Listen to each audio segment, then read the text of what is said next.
We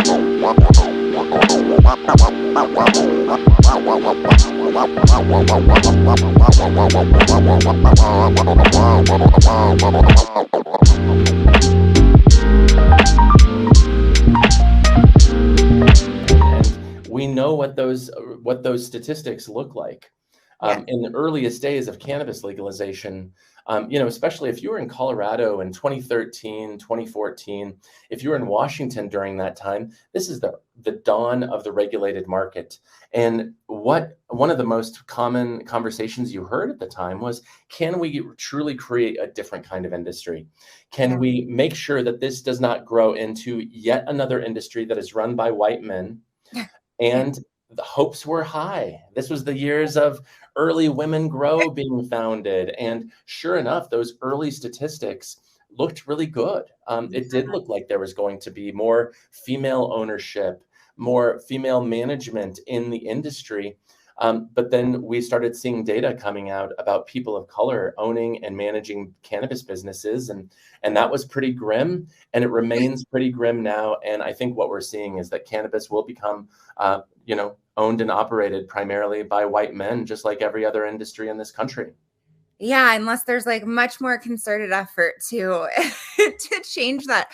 I remember when the statistics, I started in the industry in 2015.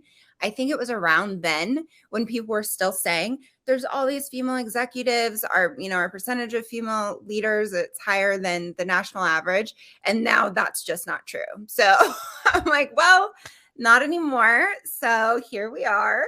You know what? It also comes down to you and I, because if we own and operate small businesses, we have the opportunity to be the change that we want to see in the world. And we really have to do that. And I really do believe that the onus falls on every business owner, every decision maker in this industry to make sure it's just not that way. At Grasslands, we were really struggling like so many people. If we go back a couple of years, the lockdown and the murder of George Floyd. And I just felt so helpless. And so I connected on a half-day Zoom with my colleague, my chief of staff, and I just told her, we have to do something. Here's where I think we might be able to start. I was like, what about if we created something and called it the Diversity and Marketing Internship, and we gave underrepresented populations more of an opportunity to thrive in an agency environment, a marketing agency working in cannabis. And she's a legend. She was already thinking the same exact thing. And so we put it together, and we just wrapped our second cohort of the Diversity and Marketing Internship. We had 3 really talented young women here for the entire summer, one of whom is right outside my door. She got hired on full time. And from the first cohort, one of those guys, those young men, got hired too, and he's still with us. And, it is very much our responsibility to do what we can to make sure that we're not just seeing the same skin tone and gender as we're looking around the room at MJ BizCon next month. Yeah. Oh, for sure. And not too many suit jackets, we got to mix it up in there. And make it a little more fun. I know you're not mentioning this, but I find it interesting.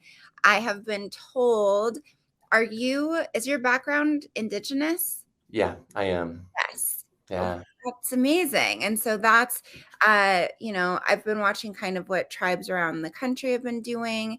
And I was actually speaking, I think, with one of your employees, and he's the one who told me that.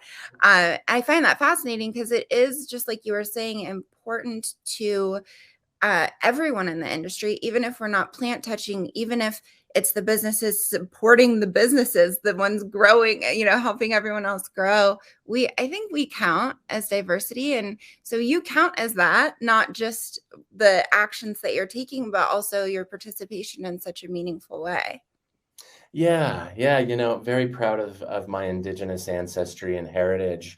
Our family came up from New Mexico and down from the Dakotas. And really, it's just like, this is the foundation of this land.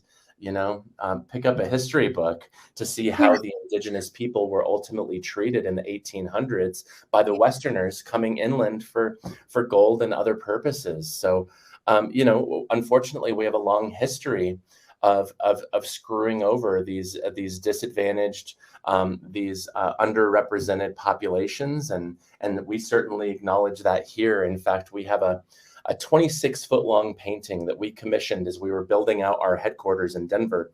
Wow. It is a painting as a land acknowledgement. I hired an indigenous painter to create it for us, and it really represents a Cheyenne serape. So it's an Indian blanket done by Carlos Frescas, who's been painting in Denver since the 1980s and actually teaches art at my alma mater about a mile from here. But every day we walk in, we look at that painting, which he titled Un Abrazo.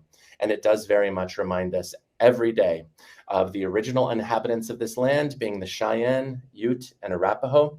And it also reminds us of one of the most devastating events in Native American history, the Sand Creek Massacre, which happened just a couple hours east of here. It was mass murder when these tribal people felt like they were protected and they were just waiting for a congressional letter.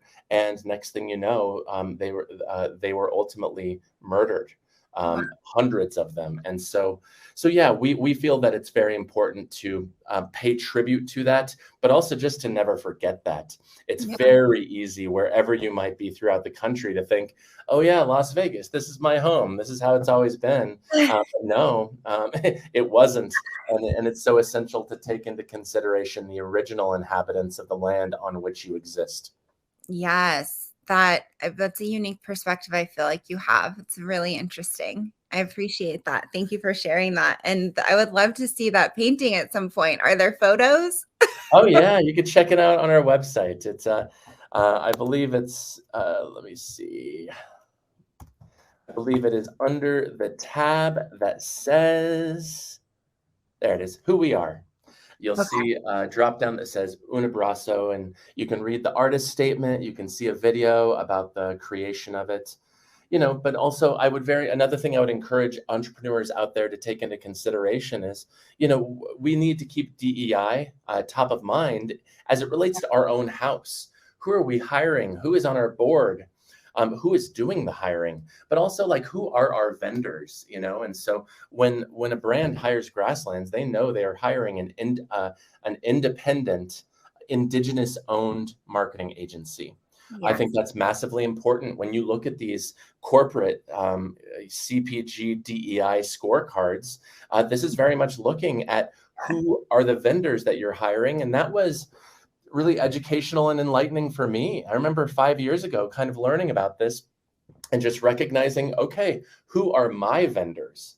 Who's cleaning my office? Who is doing our SEO audits? Who is our web development partner? And we don't have an in-house creative team. So who are our creatives that we're hiring on a freelance basis?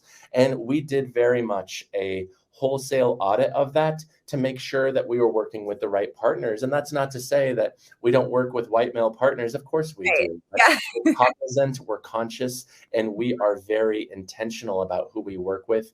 And because of that, you can really see that represented in our photography and web design and creative partners, as well as some of the more straightforward things like the crew it's actually a family that comes by and cleans our office every weekend. And they're a lovely family. My wife has worked with them at her hair salon for years, and they do wonderful work, and a local Latino family.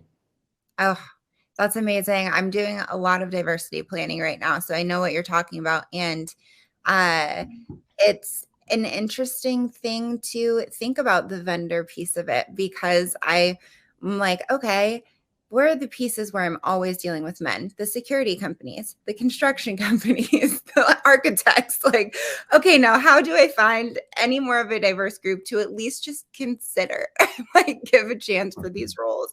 It's mindful, because people can think, oh, diversity almost in this like very simple way, this like, oh yeah, no big deal, is we'll hire some women, whatever. And it's actually takes a lot of intention to create it and then to sustain it. So I love hearing that you're doing that internally. That likely will spread to people that you work with, which is great. Let's hope. I think we just need to be more intentional about things in general, right?